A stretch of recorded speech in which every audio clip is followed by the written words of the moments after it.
नाम क्या आपका? हरिंदर नेहरा। कहाँ से हैं सर? गाजियाबाद जिले से ही हूँ, मोदीनगर क्षेत्र है मेरा। अच्छा, कल जो हुआ था लाल किले पे जो भी हुई है घटनाएं, उसके बारे में क्या कहना? उसके बारे में सरकार फेल हुई है, हम फेल नहीं हुए ना, हमारा आंदोलन फेल हुआ। लाल किले जैसी जगह पे है या पार्लियामेंट में, वे राष्ट्रपति भवन में भी तो घुस सकते थे। 15 कोई भी थे वे जो आंदोलन में घुसे हैं, वे घुस कैसे गए? सरकार ने वहाँ तक जाने कैसे दिए? वहाँ सैकड़ों की तादाद में पुलिस बैठे हुए, मैंने रात जाके टीवी पे देखा, यहाँ से जाके सैकड़ों की तादाद में पुलिस के लोग बैठे हुए हैं कुर्सी पे आराम से। 10-20 आदमी शुरू में जाके गुम्बद पे चढ़ गए। पहले तो एक ही आदमी ऊपर को चढ़ रहा हो, 3-4 बार रपटा भी है। पूरी पुलिस ने रोकने का प्रयास क्यों किया? ये साजिश है सरकार की, ये साजिश है सरकार की। जानबूझ के साजिश के तहत उन्होंने आंदोलन को बदनाम करने के लिए ये किया। जैसा हम आंदोलन धरने प्रदर्शन करते हैं, 50 साल से आंदोलन धरने प्रदर्शन कर रहे हैं, किसान का बेटा हूँ। जब जब हमारे साथ अत्याचार और अन्याय होता है तब तब हम आंदोलन धरने प्रदर्शनों के लिए सड़कों पर उतरते हैं। 1972 से मैं आंदोलन कर रहा हूँ सड़कों पर। यहाँ गाजियाबाद जिले से लगा के लखनऊ और बलिया तक भी हम लोग गए हैं आंदोलनों में। तो ये हमारे साथ अन्याय हुआ है, जान रहे हैं इस बात को, साजिश के तहत हुआ है। हमें दिल्ली में घुसने से क्यों रोक रहे हैं? हमारे पास ट्रैक्टर, हम ट्रैक्टर से जाएंगे, गाड़ी वाला गाड़ी से जाएगा, मोटरसाइकिल वाला मोटरसाइकिल से जाएगा, हवाई जहाज वाला हवाई जहाज से बैठ के जाएगा। तो हमें क्यों रोक रहे थे? ये पहले भी मीटिंग हुई है, सरकारें पहले भी रही हैं बेटे, यह सरकार पहले भी रही है।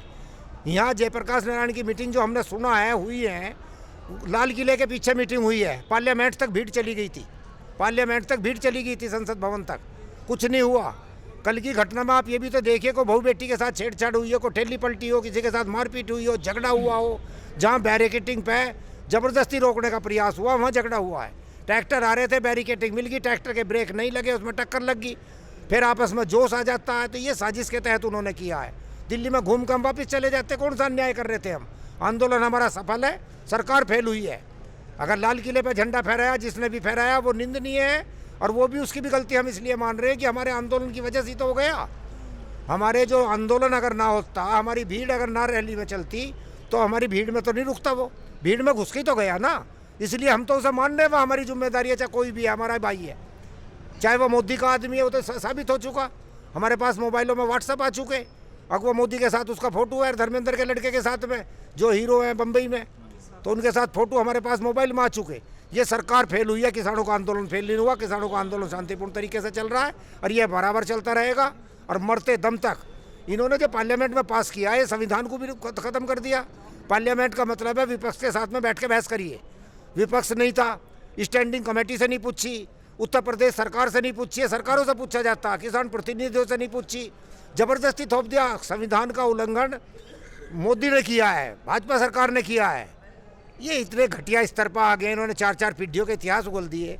मेरे दादा ने क्या किया, परदादा ने क्या किया है, ये इस तरह की घटना, ये सरकार फेल हुई है, आंदोलन फेल नहीं हुआ, मेरा इतना कहना है। अच्छा, कल की घटना के बाद आपको क्या लग रहा है, किस दिशा में आंदोलन हमारा शांतिपूर्ण तरीके से जैसे पहले चल रहा था आगे भी चलेगा। हमारे राष्ट्रीय नेता राकेश टिकैत जी, नरेश टिकैत जी जो राष्ट्रीय अध्यक्ष हैं, आह्वान कर चुके हैं, कह चुके हैं किसानों से, और बाकी सारे 40 नेताओं से, उनकी 42 नेता जो भी है, सारे से बात चल रही है। जब तक वो नहीं कहेंगे अब की बार हम यहाँ से वापस नहीं जाएंगे किसी भी कीमत पे। क्या रणनीति होगी? कुछ रणनीति शांतिपूर्ण तरीके से बैठे, जब तक सरकार के जिम्मा में बैठे रहने दो, बातचीत के लिए बुलाएंगे जाएंगे, नहीं बुलाएंगे नहीं जाएंगे। ये हमारा अपमान कर रहे हैं बार बार, ये हमारा संयम देखिए आप। मैं नहीं इस बात को बर्दाश्त करता। जिस दिन मैं जुलूस लेकर चलता हूँ, 1972 से आंदोलन करने शुरू करे, जब मेरठ जिला था, 5 जिले नहीं बटे थे, छात्र नेता था मैं उस टाइम पे 1972 में।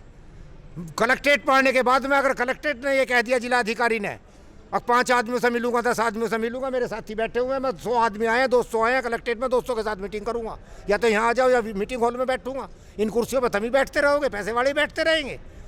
तो ये तो इंसानियत मान लिया कि हमारे राष्ट्रीय नेता जो संयम बरत रहे हैं, वहाँ जा रहे हैं, उनसे कोई बात नहीं कर रहा और अपमान कर रहा और बात नहीं मान रहे, और मुझसे वापिस आ रहे हैं। अगर मैं यहाँ गाजियाबाद में ऐसा करूँगा, वे राष्ट्रीय नेता बड़े नेता हैं, अगर हमारे साथ ऐसा होता तो मैं उस मीटिंग में से वापस नहीं आता।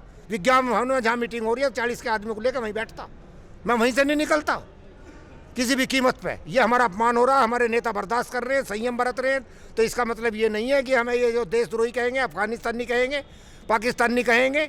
इन्होंने तमाशा बना दिया हर आदमी को। ये किसान को बर्दाश्त नहीं कर रहे 73 साल से कोई भी राजनीतिक पार्टी का आदमी, किसी भी पार्टी का, सारी पार्टियों के लोग जो किसानों के साथ अन्याय किया। हमारे तमाम लोग किसान खेती छोड़ चुके हैं, 30% बच रहे, वे भी खेती छोड़ने को तैयार है। ये हमारे साथ अन्याय हो रहा है, वो गुस्सा और अन्याय हमारा जो है वो इनका सर्वनाश कर देगा, शांतिपूर्ण तरीके से सर्वनाश कर देगा।